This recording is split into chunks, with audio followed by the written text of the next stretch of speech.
Bem-vindo à Sala Pastoral. Eu sou o pastor Alejandro Ninauaman e este é o nosso podcast. Gostaria de agradecer por se juntar a nós hoje. O meu sonho é que sejamos uma igreja organizada para amar e servir, e espero que esta mensagem o inspire e motive a dar o próximo passo em sua jornada com Cristo. Esta é uma série de 21 episódios, onde leremos juntos o livro Primeiro o Reino, de Josanã Alves. Capítulo 21. Alguém está vendo. Testifico aos meus irmãos e irmãs que a Igreja de Cristo, por débil e defeituosa que seja, é o único objeto sobre a terra a que ele confere sua suprema atenção. Ellen White. Precisamos ter uma disposição individual de fazer esforços consideráveis para alcançar e manter a unidade da Igreja. Ángel Manuel Rodrigues. Certa vez um homem resolveu invadir os campos de um vizinho para roubar um pouco de trigo. Se eu tirar um pouco de cada campo, ninguém irá perceber, pensou. Então terei uma grande quantidade de trigo facilmente. Ele esperou por uma noite escura e nublada para executar seu plano. Saiu de casa às escondidas e levou consigo sua filha. "Filha", disse baixinho, "fique de guarda e me avise se alguém aparecer." O homem entrou de mansinho no primeiro campo e começou a colheita.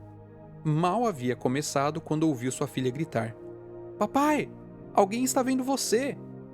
O homem olhou em volta sem ver ninguém, amarrou o trigo que havia colhido e foi rapidamente para o segundo campo. "Papai, alguém está vendo você!" alertou a filha novamente. O homem olhou bem para todos os lados, mas novamente não viu qualquer pessoa. Irritado, disse à filha: "Por que você está dizendo que alguém está me vendo? Já olhei para todos os lados e não vejo ninguém." "Papai", murmurou a criança, "alguém está vendo você lá de cima." Até esse momento, estudamos sobre o belo exemplo da viúva e as lições que ela nos ensina a praticar. Mas os versos bíblicos anteriores ao registro da história dela nos apresentam a mesma verdade contida na história da menina e seu pai desonesto. Alguém está vendo. Leia os versos 38 a 40 de Marcos capítulo 12. E ao ensinar, Jesus dizia: "Cuidado com os escribas que gostam de andar com vestes talares e dar saudações nas praças. Buscam as primeiras cadeiras nas sinagogas e os primeiros lugares nos banquetes. Devoram as casas das viúvas e, para o justificar, fazem longas orações. Estes sofrerão juízo muito mais severo." Imediatamente após essa fala, está o relato da oferta da viúva. Isso é no mínimo curioso. Jesus deixa claro que ele tanto observava a atitude pública da viúva, como também a atitude privada dos escribas. A palavra escriba vem do verbo escrever. Os escribas eram judeus que tinham a função de copiar manuscritos, ensinar e interpretar a Torá e outras literaturas judaicas e executar tarefas no templo.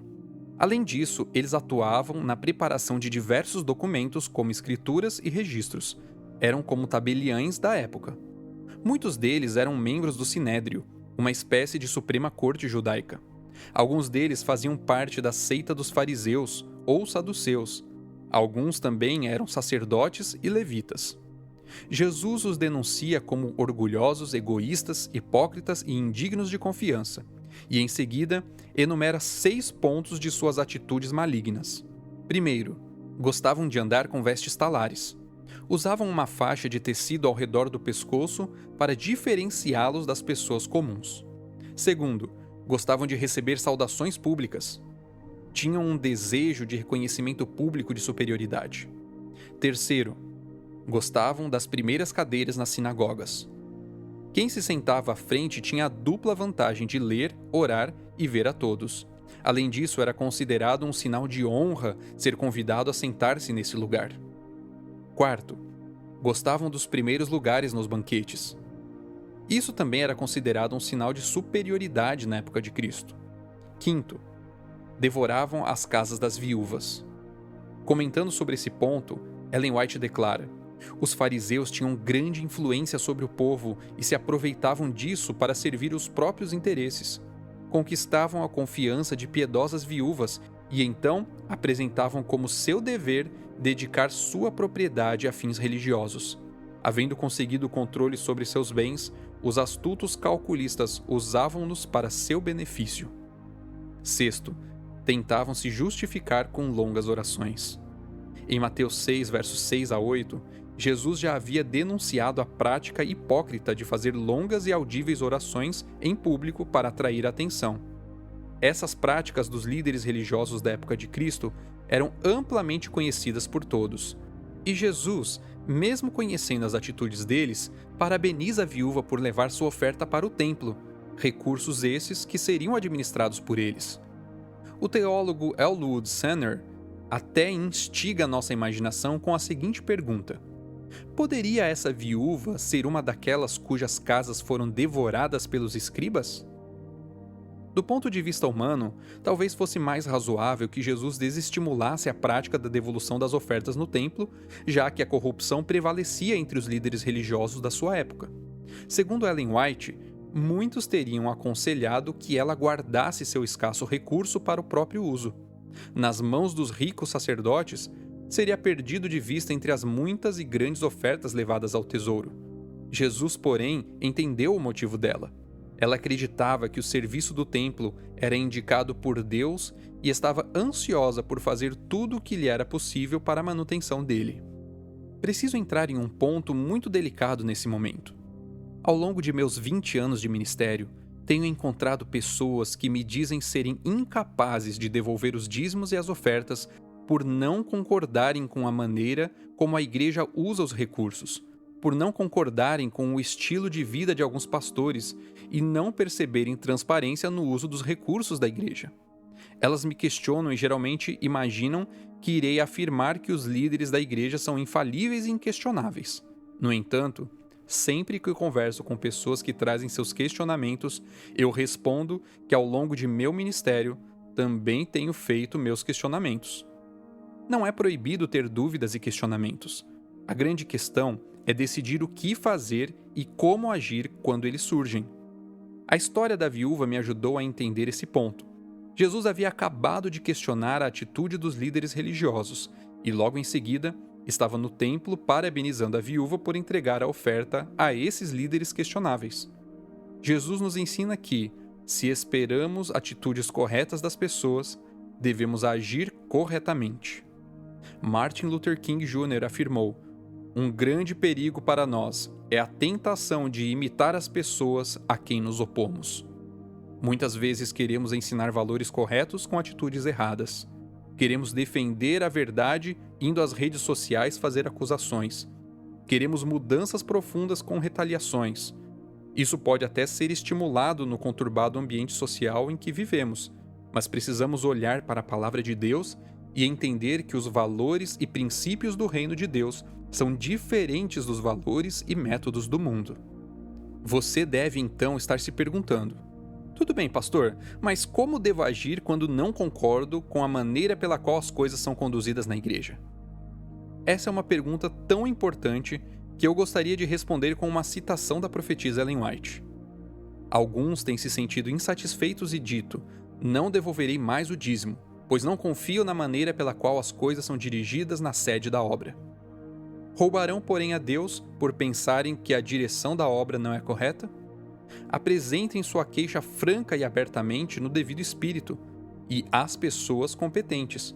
Solicitem em suas petições que se ajustem as coisas e ponham em ordem, mas não se retirem da obra de Deus, nem se demonstrem infiéis porque outros não estejam fazendo o que é correto. Essa citação nos ensina 5 coisas muito profundas. Primeiro, a decisão de ser infiel por perceber coisas erradas sendo feitas com os recursos da igreja é considerada por Deus como roubo. Segundo, apresente a sua queixa.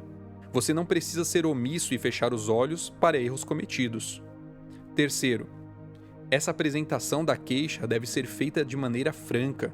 Franco é alguém que é sincero e não dissimula o pensamento. A franqueza é uma virtude, mas assim como outras virtudes, Satanás pode transformá-la em um defeito. Algumas pessoas parecem gostar de se denominar francas, alegando que falam o que pensam, a quem quiserem e na hora que bem entenderem. Dessa maneira, a franqueza se torna destrutiva. Quarto, para que a franqueza seja uma virtude cristã, ela deve ser apresentada no devido espírito. Não seria um erro acrescentar, no devido espírito cristão. Ore antes de apresentar a queixa. Peça a Deus que coloque amor em suas palavras e lhe dê sabedoria ao apresentar seus questionamentos. Coloque-se em uma posição de alguém que quer ajudar e não destruir. Quinto, apresente as observações a pessoas competentes. Eu poderia acrescentar: não apresente nas redes sociais. Não siga o espírito revolucionário da época que ensina que a exposição é a única maneira de resolução. Por fim, não enxergue todos os que estão à frente da causa de Deus como aproveitadores e desonestos, e sim como seres humanos que têm dado o melhor de suas vidas pela causa da cruz, mas que não passam de seres humanos falhos e passivos de erros voluntários ou involuntários. E o mais importante, admita estar errado quando as explicações apresentadas mostrarem isso. A citação conclui afirmando: mas não vos retireis da obra de Deus, nem vos demonstreis infiéis, porque outros não estejam fazendo o que é correto. Não se retire da obra de Deus. Ele tem uma obra nesse mundo e convida você a unir-se completamente a ela. O Senhor está mais interessado em pôr em ordem sua causa do que você. Por isso, não responda com infidelidade aos erros cometidos por alguns.